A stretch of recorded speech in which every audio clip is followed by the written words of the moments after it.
Tech companies are working on digital vaccine passports that could help the U.S. track people who have received coronavirus vaccines as more businesses and services reopen nationwide. But some researchers believe that this effort could end up further dividing this already fragmented country, as my next guest points out in his recent Wired op-ed. Albert Fox Cahn, founder of the surveillance technology Oversight project and a Wired contributor, is here to discuss this. So this is really fascinating. So we've had conversations about COVID vaccine passports, meaning, to allow you to travel internationally. That's not what this is about. This is kind of like the new little yellow vaccine books that you used to have. That's the lo-fi version. Now we've gone hi-fi, I guess, or Wi-Fi.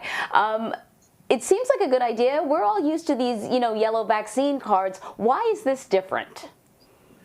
Well, first of all, thank you so much for having me. And when we talk about vaccine passports, it's a little confusing because we're talking about two different technologies that have the same name. So on the one hand, you have an updated version of the card Jun, the yellow card that goes inside your physical passport when you travel to many countries to prove that you've been inoculated.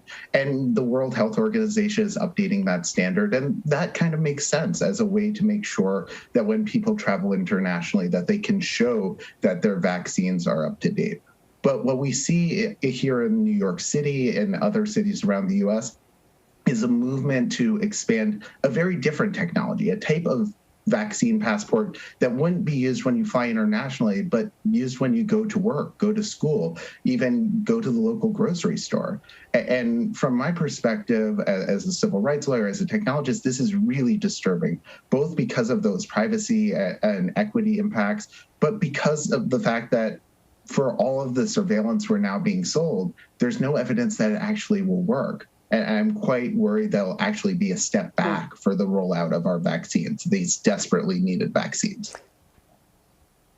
So let me give you, a little bit of the counter argument. People want to get back to a normal life, right? Maybe not forever, but at least right now, when we have a significant portion of the population that has not been vaccinated, some people that have, why should we be restricting the people who have been vaccinated?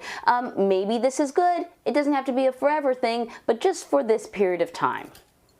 Well, let's look at who's been vaccinated. Here in New York City and New York State and nearly every state in the country, it's overwhelmingly wealthier, whiter communities that have been able to get vaccinated first. And I am so worried that this vaccine passport drive will transform medical segregation into digital segregation in nearly every public space.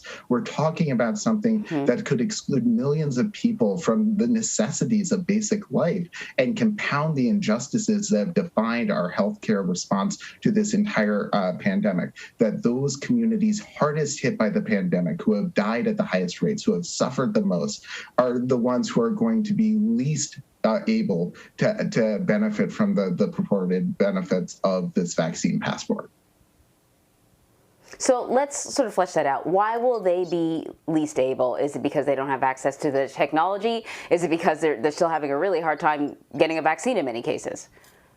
So it's both. So we've seen that there's been this deep inequity in the rollout of the vaccine, but then we also know that when we're building these sorts of systems on existing personal technology, it compounds that inequality. So in the United States, only 80% of the public have a smartphone. That sounds like a lot, but when you're talking about something that would, in the words of the developers, control who gets to go to the grocery store, we're talking about something that is excluding millions of people. And on top of that, millions more have smartphones, but they're not new enough to actually run this type of vaccine passport app.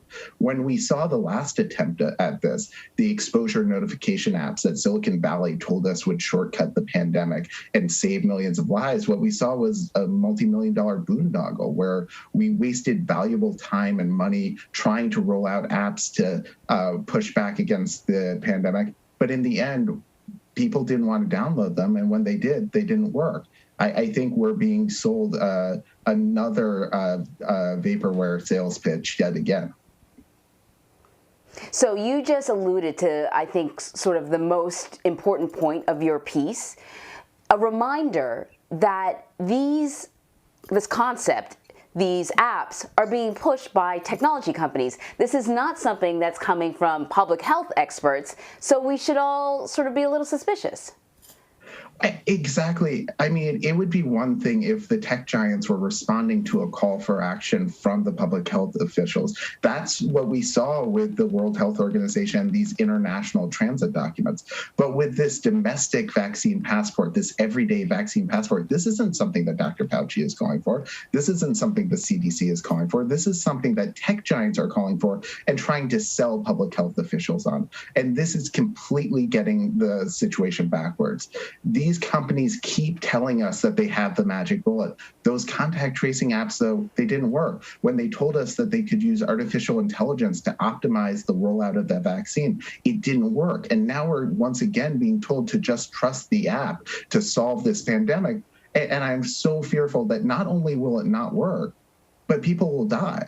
The public health guidance today doesn't allow for people to act any differently in large arenas and large spaces if they've been vaccinated or not. But New York State already went ahead and rolled out Excelsior Pass, a vaccine passport that people were being invited to download if they were going to the Barclays Center or Madison Square Garden. And this is something which should not be part of our public health response when the public health officials aren't calling for it. Albert Fox Cahn, the op-ed is in Wired. You have given us certainly some food for thought. Thank you very much. Thank you again for having me.